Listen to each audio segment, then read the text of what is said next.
शांति। आज अव्यक्त मुरली। मीठे प्यारे बाप दादा कहते हैं मीठे बच्चों को, बच्चों आज है 16 मार्च 2025। अव्यक्त बाप दादा रिवाइज कोर्स है 534। 5 मार्च 2004 की मुरली है। मीठे बाप दादा बच्चों को कहते हैं अव्यक्त मधुर महावाक्य, कमज़ोर संस्कारों का संस्कार कर सच्ची होली मनाओ, तब संसार परिवर्तन होगा। क्या कहते बाबा?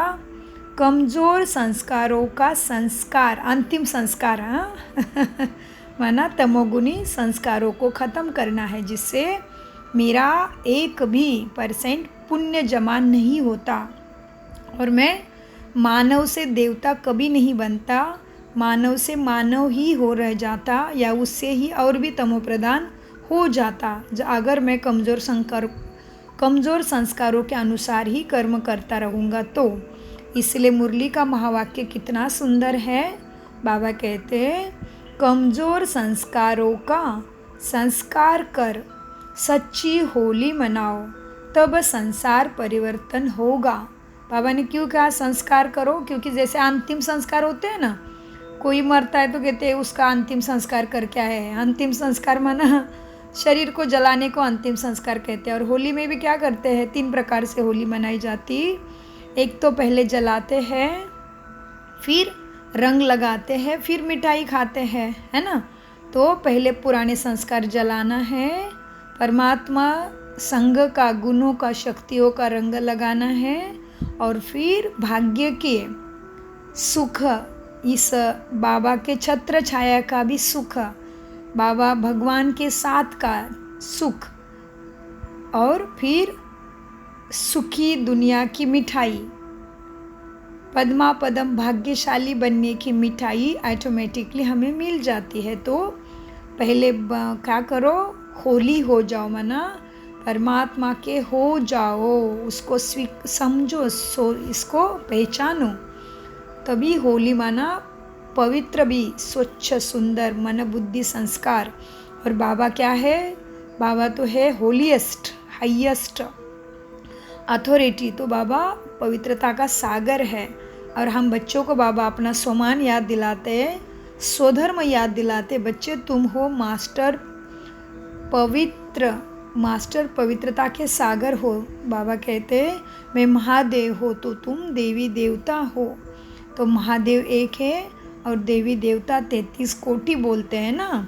तो 33 कोटि कब बनेंगे? फिर कौन से सद्बुद्धि का स्कूल उनको मिलेगा? कौन से यूनिवर्सिटी में सद्बुद्धि सद्गति मिलेगी? तो यही है ईश्वरीय विश्वविद्यालय प्रजापिता ब्रह्मा कुमार कुमारियों का, जो ईश्वर के द्वारा चलाया जा रहा है। इसलिए 8-9 हज़ार से भी ज़्यादा संस्था इसकी विश्व भर में अपना कार्य कर रही है, वो भी निस्वार्थ परमात्मा के प्रेम में मगन होकर।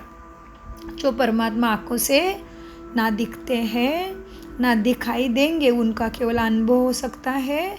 जिस तरह से मैं आत्मा इस शरीर में नहीं दिखाई देती, सेम उसी तरह से बाप भी है। तो होली माना मैं बाप की होली, तो बाप के संस्कारों के अनुसार मेरे संस्कार भी बनाना, माना सच्ची तरी से होली मनाना, माना संस्कार का अंतिम संस्कार कर सच्ची होली मनाओ, तभी संसार परिवर्तन होगा। कैसे संसार परिवर्तन? सुख की दुनिया आएगी, सभी के ही दुख मिट जाएंगे। तो इसीलिए बाबा ने महावाक्य में ही बताया। तो हम महावाक्य का विस्तार कर रहे थे।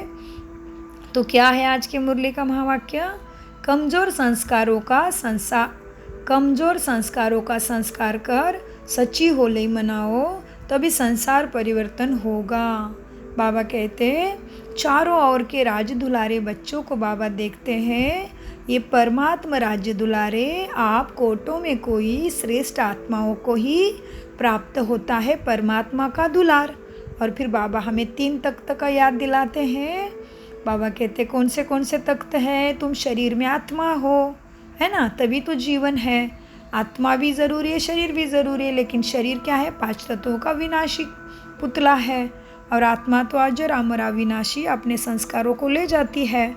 तो बाबा कहते हैं 3 तख्ता बच्चों को मिले। एक तो अपने मस्तक पे भ्रुकुटी रूपी तख्ता जिसमें आत्मा चमक रही है। दूसरा बाबा देखते हैं हमारा परमात्मा दिल तख्त हमें मिला है, माना परमात्मा की छत्र छाया। तो दूसरा तख्त है परमात्मा दिल तख्त नसीन होना। और तीसरा है भविष्य विश्व तख्त, सबसे भाग्यवान बने हो। दिल तख्त नसीन बनने से ही भाग्यवान बने हो। ये परमात्मा दिल तख्त आप तकदीरवान बच्चों को ही प्राप्त होता है। भविष्य विश्व का राज्य तख्त तो प्राप्त होना ही है, लेकिन अधिकारी कौन बनता है?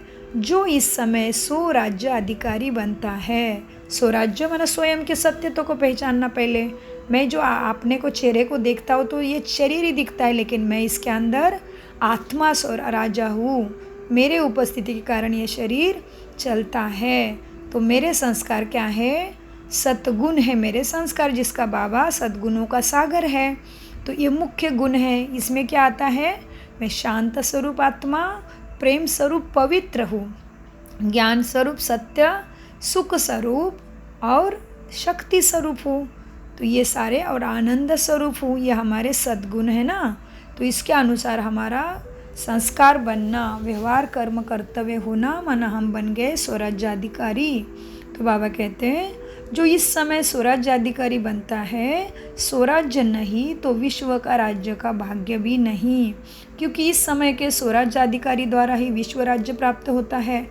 विश्व के राज्य के सर्व संस्कार इस समय बनते हैं। तो हर एक अपने को सदा स्वराज्याधिकारी अनुभव करते हो अनुभव स्वयं को स्वराज्याधिकारी। सो के संस्कारों के ऊपर, मनोबुद्धि संस्कारों के ऊपर दैवी संस्कार चढ़ गए हैं। आत्मा के सद्गुणों के संस्कार, बाबा के शिक्षाओं के संस्कार चढ़ गए हैं क्या? तो बाबा कहते हैं क्या पुराने संस्कार है तमो प्रधान अभी भी विकारों वाले, चेक करना है। तो बाबा कहते हैं हर एक अपने को सदा स्वराज्याधिकारी अनुभव करते हो। जो भविष्य राज्य का तुम्हारा गायन है, जानते हो ना क्या कौन सी दुनिया आ रही है? सतयुग, स्वर्ग कहते हैं जिसको, पैराडाइज हेवन धरती पे। वो है एक धर्म एक राज्य, लॉ एंड ऑर्डर, सुख शांति संपत्ति से भरपूर राज्य। याद आता है कितने बार ये स्वराज्य और विश्व का राज्य किया है? कितने बार किया है? याद है? क्लियर याद आता है? तो बाबा इस तरह से संपूर्ण मुरली चलाते हैं। तो मुरली का अभ्यास हम बार बार करें।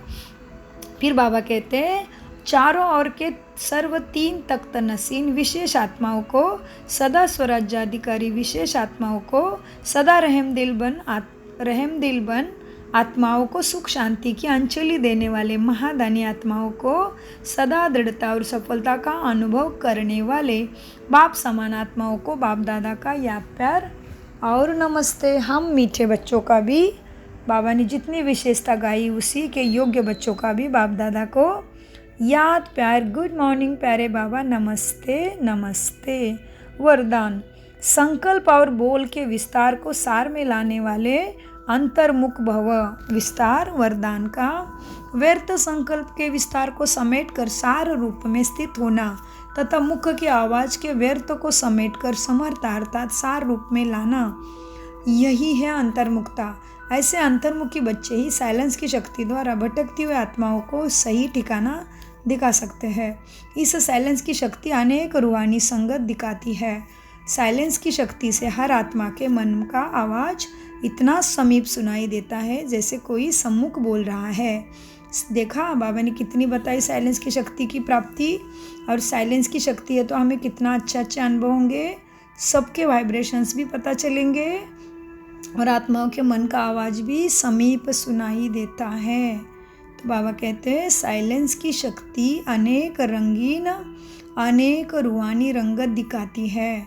साइलेंस की शक्ति से हर आत्मा के मन का आवाज़ इतना समीप सुनाई देता है जैसे कोई सम्मुख बोल रहा है। स्लोगन, स्वभाव संस्कार संबंध संपर्क में लाइट रहना अर्थात फरिश्ता बनना। अव्यक्त इशारे, क्या है अव्यक्त इशारे? सत्यता और सभ्यता रूपी कल्चर को अपनाओ। सच्ची दिल वाले सत्यवादी बच्चे सत्यता की महानता के कारण सेकंड में बिंदु बन बिंदु स्वरूप बाप को याद कर सकते हैं। सच्ची दिल वाले सच्चे साहिब को राजी करने के कारण बाप की विशेष दुआओं की प्राप्ति के कारण समय प्रमाण दिमाग युक्ति युक्त यथार्थ कार्य स्वतः करता है, क्योंकि बुद्धिवानों की बुद्धि बाप को राजी किया है ना। कितना सुंदर है, देखो अव्यक्त इशारा। आज की सूचना, आज अंतर्राष्ट्रीय योग दिवस, तीसरा रविवार है। साय 6:30 से 7:30 बजे तक सभी भाई बहनें संगठित रूप में एकत्रित हो योग अभ्यास में सर्व आत्माओं के प्रति यही शुभ भावना रखे कि सर्व आत्माओं का कल्याण हो, सर्व आत्माएं सत्य मार्ग पर चलकर परमात्मा वर्षे का अधिकार प्राप्त कर ले। मैं बाप समान सर्व आत्माओं को मुक्ति जीवन मुक्ति का वरदान देने वाली आत्मा हूँ। इसी में हमें क्या करना है, शाम को योग में बैठ के सभी आत्माओं को सकाश देना है। ओम शांति, ओम शांति, ओम शांति। मीठे प्यारे बाप दादा का अनगिनत पदम गुना शुक्रिया।